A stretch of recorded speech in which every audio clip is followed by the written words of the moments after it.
उत्तराखंड में बारिश का दौर जारी है। बारिश होने से नदियां अपने उफान पर हैं, जिससे कई गांवों का संपर्क मार्ग टूट गया है। वहीं नौगांव ब्लॉक के अंतर्गत 8 गांवों को जोड़ने वाली सड़कों की हालत बेहद खस्ता हो गई है, क्योंकि गांव में पानी आने से गांव के बाहर जाने का रास्ता बंद हो गया है, जिसके चलते गांव वालों को आने जाने में काफी परेशानियों का सामना करना पड़ रहा है। गांव के लोग अपने जीवन को खतरे में डालकर पैदल ही नदी पार कर रहे हैं।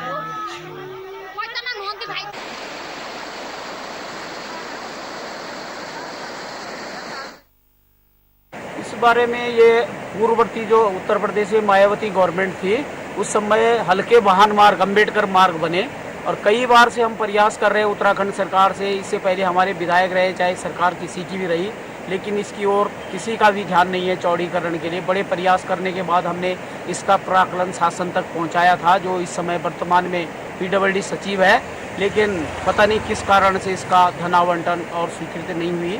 लेकिन आजकल काम का सीजन है, अब हम लोग सब जनता जो है रोड पे आकर के लगभग जनवरी के महीने में या दिसंबर जनवरी में सारे लोगों को इकट्ठा करके वहाँ पे बहुत बड़ा हादसा होने वाला है और कम से कम 8-10 गाँव के लोगों का रोज़ आना जाना वहाँ पे है। कई ये भी नहीं कि सरकार के संज्ञान में नहीं है, शासन प्रशासन के संज्ञान में नहीं है। कई बार हमने लिखा, यहाँ तक हम लोगों ने प्रशासन को लिखा है कि भाई हम वोटिंग के टाइम वोट नहीं करेंगे। तमाम जो हमारे विधायक भी रहे इससे पूर्व, उनको भी कहा, लेकिन अभी तक इस बारे में कोई सफल प्रयास नहीं हुआ है और मैं समझता हूँ अभी भी आगे इस पर कोई कार्रवाई नहीं चल रही है। पिछली बार तो इसमें कुछ शासन तक फाइल बढ़ी थी, लेकिन अब मेरे सुनने में आया कि PMGSY में डाल दिया गया है। यहाँ पर धन आवंटन इसको होता है कि नहीं होता है टाइमली, इस बारे में अभी माननीय विधायक जी को जो वर्तमान में है उनको भी हमने कहा कि हमारे क्षेत्र में एकमात्र समस्या है इसका चौड़ीकरण, और यही एक उत्तर प्रदेश से लेके उत्तराखंड में एक सड़क होगी जो हल्का वाहन मार्ग है, अन्य सब पूर्ण रूप से जो है चौड़ीकरण।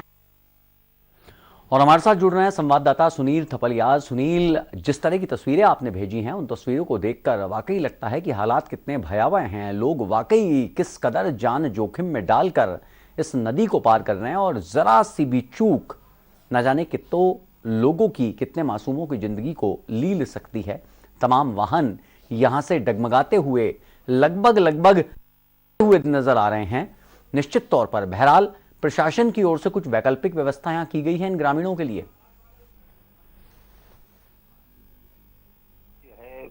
यूपी के समय का ये मार्ग है और अभी तक जो है इसका चौड़ीकरण नहीं हो पाया है। नदी नाले उफान हैं और उसके बावजूद भी, क्योंकि रोजमर्रा का जो लोगों को जरूरत है उसके हिसाब से लोगों को आवाजाही भी करनी है, तो रिस्क लेकर के लोग जो है जबरदस्ती आवाजाही कर रहे हैं। कोई वहां पुल की व्यवस्था नहीं है, प्रशासनिक तौर पे वहां पर कोई भी सुरक्षा के इंतजाम नहीं है।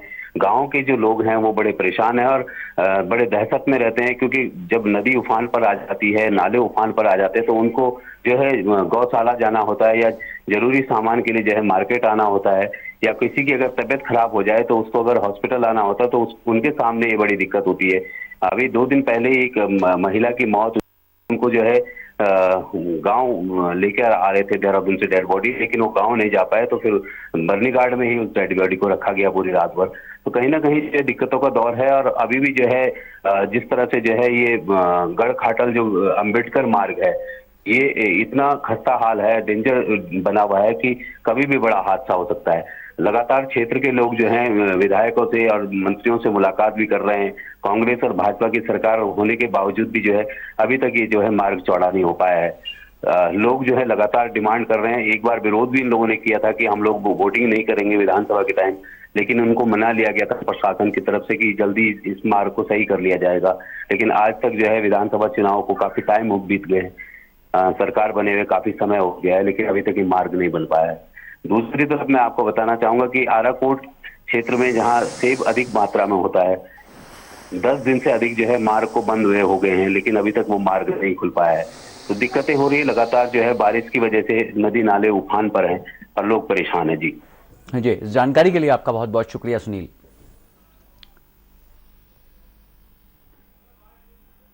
उत्तरकाशी के आराकोट बंगाण क्षेत्र की हालत भी बद से बदतर दिन ब दिन होती जा रही है। लोगों का कहना है कि यहां ना तो स्थानीय विधायक सुध ले रहे हैं और ना ही जिला प्रशासन। यहां के स्थानीय लोग जिले से लेकर मुख्यमंत्री तक अपने क्षेत्र की समस्याओं को लेकर मिल चुके हैं, लेकिन स्थिति आज भी जस की तस बनी हुई है।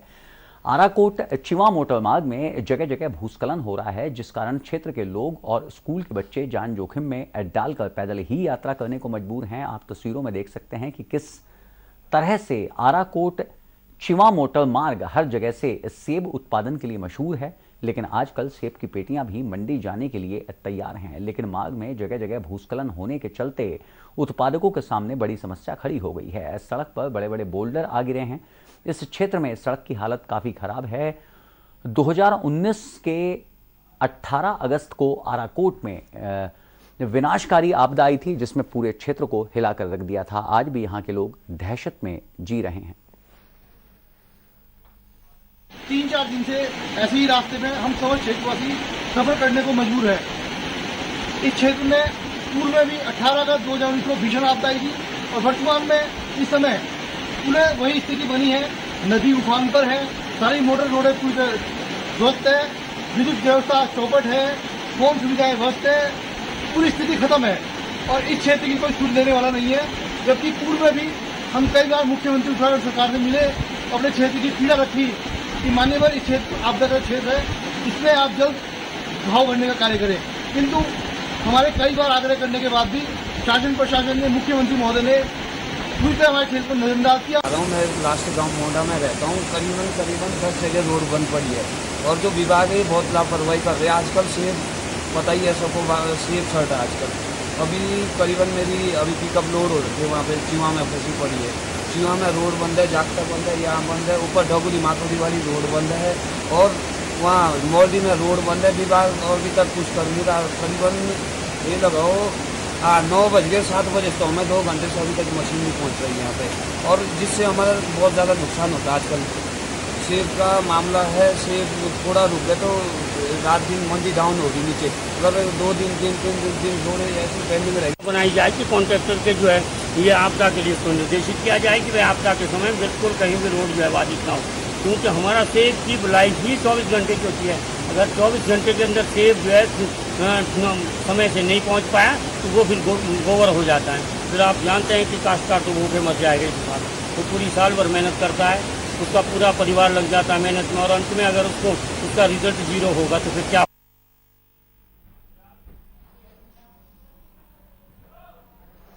और उत्तरकाशी का आराकोट बांगड़ क्षेत्र की हालात बद से बदतर होती जा रही है। लोगों का कहना है कि यहां ना तो स्थानीय विधायक सुध ले रहे हैं और ना ही जिला प्रशासन।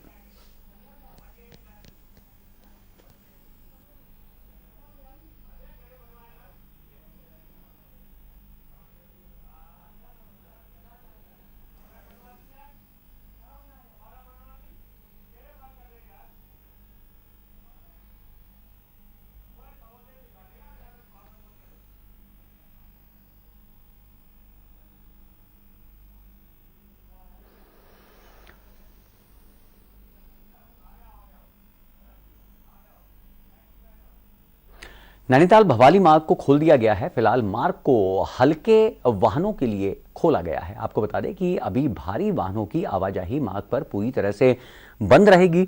सुरक्षा की दृष्टि से शाम 6:30 से सुबह 5:30 तक मार्ग पर किसी भी तरह की यातायात को प्रतिबंधित कर दिया गया है। दरअसल 29 जुलाई से ये मार्ग बंद था। तेज बारिश के कारण मार्ग पर भारी भूस्खलन हो गया था, जिससे पहाड़ी का एक हिस्सा भरभराकर सड़क पर गिर गया था। मलबे के कारण नैनीताल भवाली मोटर मार्ग का एक हिस्सा मलबे में समा गया था। पीडब्ल्यूडी विभाग ने तेजी से काम करते हुए मार्ग को फिलहाल हल्के वाहनों के लिए खोल दिया है और जल्द ही मार्ग को बड़े वाहनों के लिए भी खोल दिया जाएगा।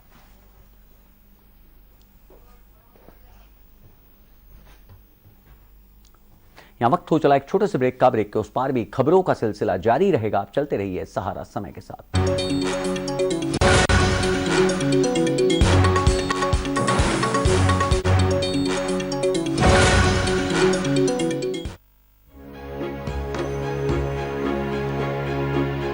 जब भारत माँ का हर बच्चा अच्छी शिक्षा पाएगा, तभी अमर तिरंगा आसमान में शान से लहराएगा।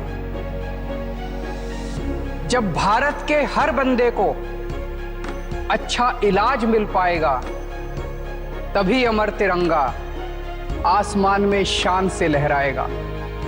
14 अगस्त की शाम 5 बजे हर भारतवासी अपने हाथ में तिरंगा लिए राष्ट्रगान गाए।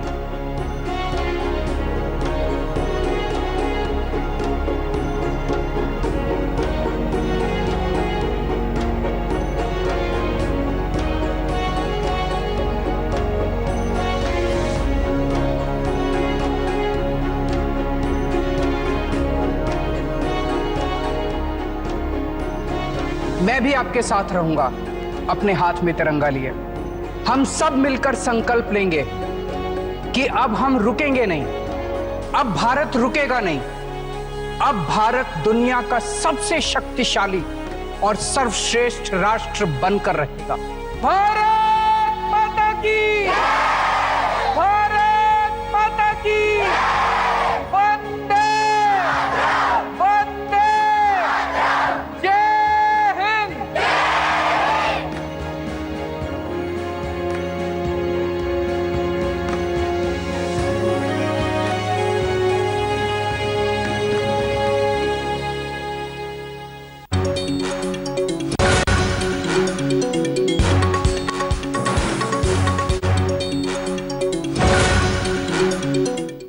उत्तराखंड के मुख्यमंत्री पुष्कर सिंह धामी आज दिल्ली पहुंच रहे हैं। मुख्यमंत्री धामी उपराष्ट्रपति वेंकैया नायडू के विदाई समारोह में शामिल होंगे और साथ ही गुरुवार को नवनिर्वाचित उपराष्ट्रपति जगदीप धनखड़ के शपथ ग्रहण समारोह में शामिल होंगे।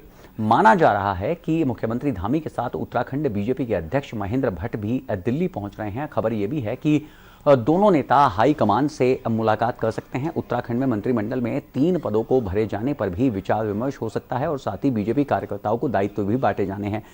इसको लेकर भी चर्चा हो सकती है। दरअसल हरिद्वार में आगामी पंचायत चुनाव और 2024 के लोकसभा चुनाव को देखते हुए कवायद की जा रही है।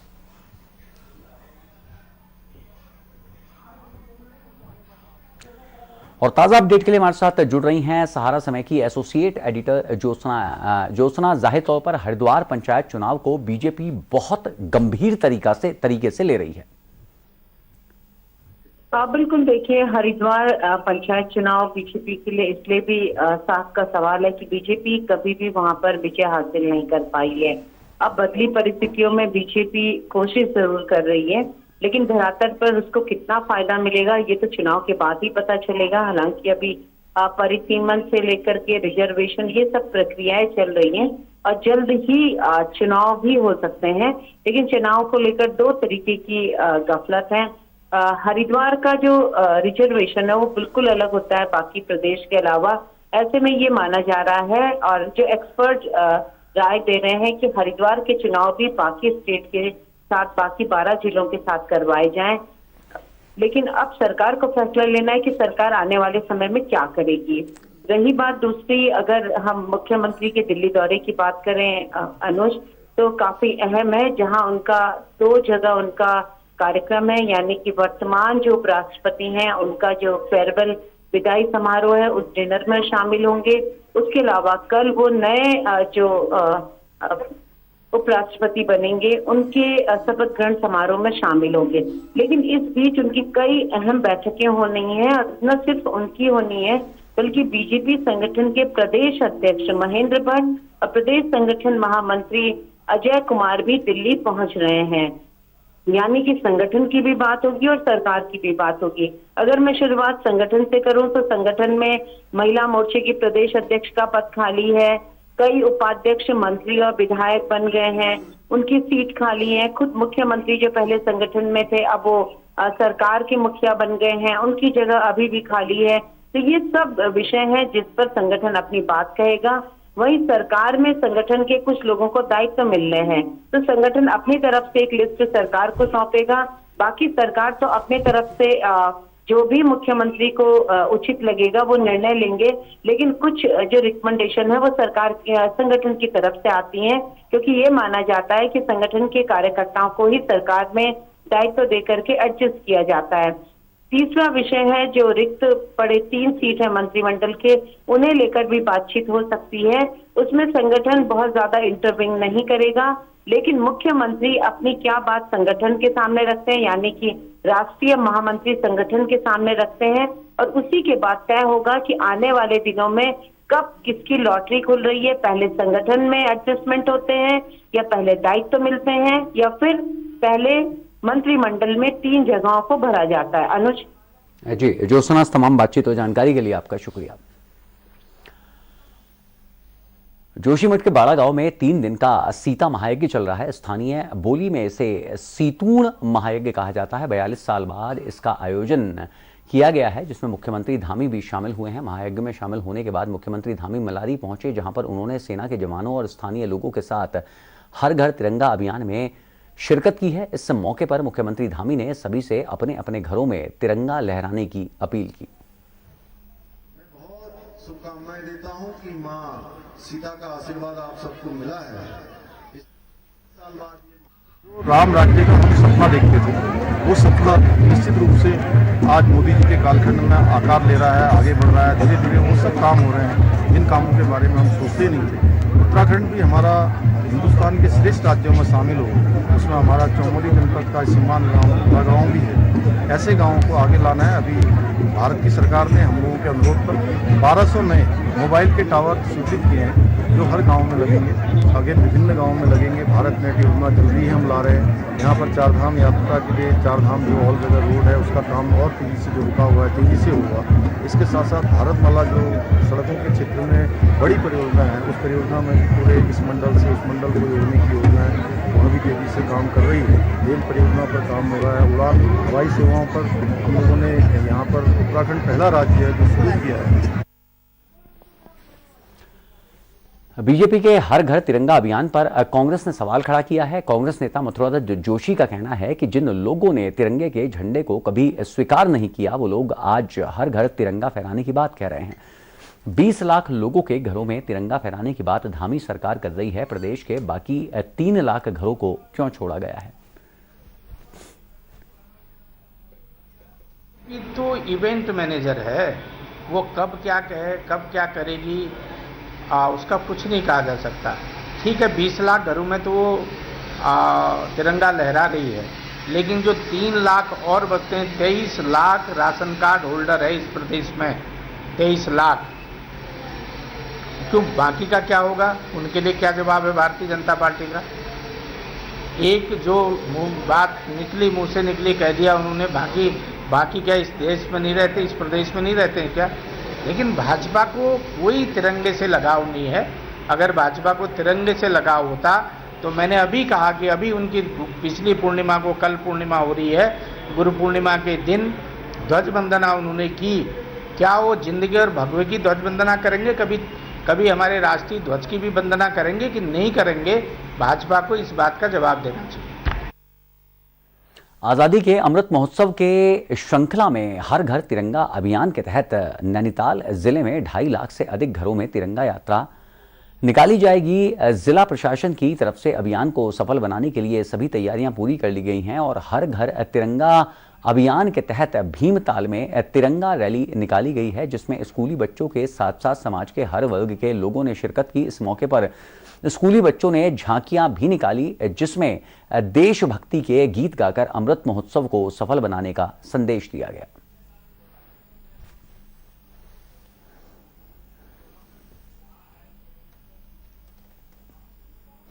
उत्तराखंड अधीनस्थ सेवा चयन आयोग के पेपर लीक मामले में एक के बाद एक कई खुलासे होते जा रहे हैं। एसटीएफ के निदेशक अमित सिन्हा ने बताया है कि अभी तक 13 आरोपियों की गिरफ्तारी की गई है। तुषार नाम का एक आरोपी भी गिरफ्त में आया है, उससे भी पूछताछ की जा रही है। आखिर उसके हाथ पैर किस तरह से लगे और आखिर में किन किन लोगों के पेपर उन्होंने उपलब्ध कराए। जहां से पेपर की प्रिंट किया जाता है, साथ ही साथ जो पैक करके विभिन्न सेंटरों को वहाँ पर कार्यरत था और महत्वपूर्ण इसमें इसका रोल था, चूंकि पेपर को लीक करने के महत्वपूर्ण साक्ष्य हमें मिले जो वहाँ से इसके द्वारा टेलीग्राम के माध्यम से भेजा गया था। तो उसको पुलिस कस्टडी रिमांड पर लेकर वहाँ 3 दिवस पर वहाँ पर ले जाया गया, जहाँ पर ये सारी प्रक्रिया होती थी उसको समझा गया, वहाँ कितने कैमरे लगे थे, एंट्री एग्जिट क्या थी और कितने कर्मचारी उसके साथ कार्यरत थे, कोई अन्य की संलिप्तता तो नहीं थी। सभी बिंदुओं पर जांच की गई। उसके द्वारा जो इस पेपर लीक से जो 36 लाख रुपए प्राप्त किए गए थे उससे संबंधित हमें 4 पासबुक भी मिली, जिसमें विभिन्न अकाउंट में उसके द्वारा ये धनराशि को जमा किया गया था अपने रिश्तेदारों के। साथ ही साथ जो गाड़ी उसके द्वारा खरीदी गई, सभी कागजात उससे पुष्टि के लिए हम उसके द्वारा बरामद कराए गए। साथ ही साथ जो उसने जानकारी दी, सीसीटीवी फुटेज और अन्य जानकारी दी गई है, जिसके संबंध में हमने आयोग को और साथ ही पूर्व परीक्षा नियंत्रक हैं उनके भी बयान किए हैं और यहाँ पर जो कार्यरत जो कंपनी के जो डायरेक्टर है उनको भी बुलाया गया है। तो तीनों के एक साथ बैठने पर और एक क्रॉस क्वेश्चनिंग के बाद ही आगे चीज पता चल पाएगी कि फुटेज को लेकर क्यों ये किसके पास है, फुटेज थी कि नहीं थी या कहीं और किसी षड्यंत्र के तहत उसे हटाया तो नहीं गया। इन सभी बिंदुओं को विवेचना में आगे ही क्लियर हो पाएगा। गुरुवार को राखी का त्योहार है। राखी के त्योहार को लेकर देहरादून में भी बाजारों में रौनक देखने को मिली है। बहनें भाइयों की कलाई पर राखी बांधने के लिए रक्षा सूत्र खरीद रही हैं और इस बार बाजार में अलग अलग तरह की राखियां दिखाई दे रही हैं। कुछ महिलाएं अपने हाथों पर मेहंदी भी लगवा रही हैं। रक्षाबंधन के त्योहार को लेकर लोगों में काफी उत्साह दिखाई दे रहा है।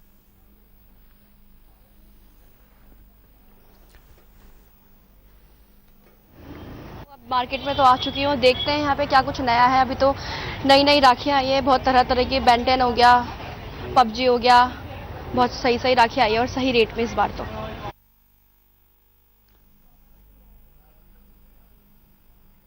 तो फिलहाल इस बुलेटिन में इतना ही। ताज़ा तरीन खबरों के लिए आप लॉगिन कर सकते हैं हमारी वेबसाइट samalive.com।